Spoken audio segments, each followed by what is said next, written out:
I did a bill yesterday, but I was about halfway through recording it and editing it on a video editor that I'd never used before when TikTok came back on. So here I am again. I'm going to do the bill collage here on the TikTok. Hey, feds.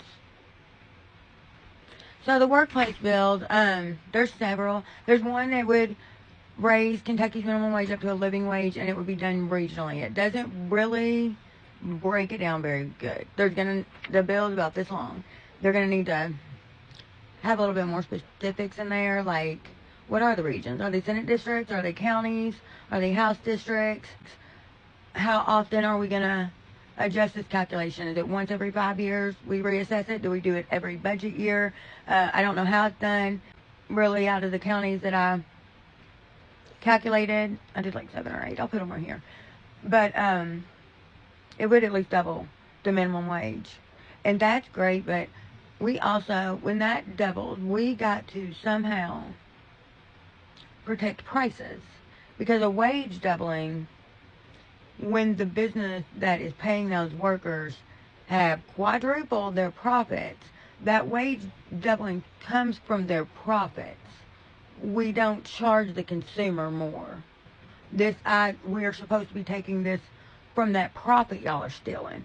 So there's going to have to be some awareness and pressure to somehow ensure that doesn't just raise our cost because they see more profit potential in it. Got Senate Bill 51.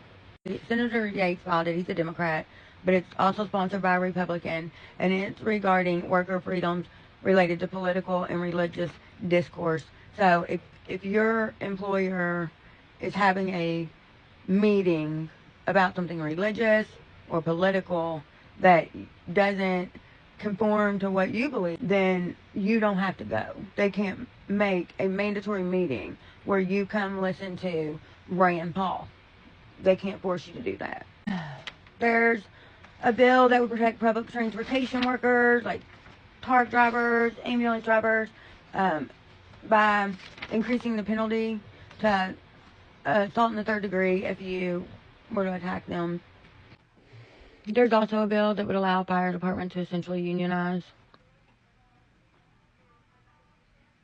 And there's a bill about ghost jobs, so that we don't have to waste our time filling out job applications for jobs that don't actually exist.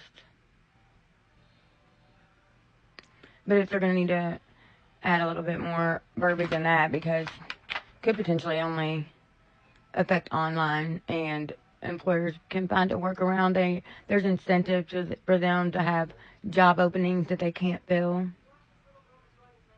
There's no incentive for applying for hundreds of jobs that don't exist, though.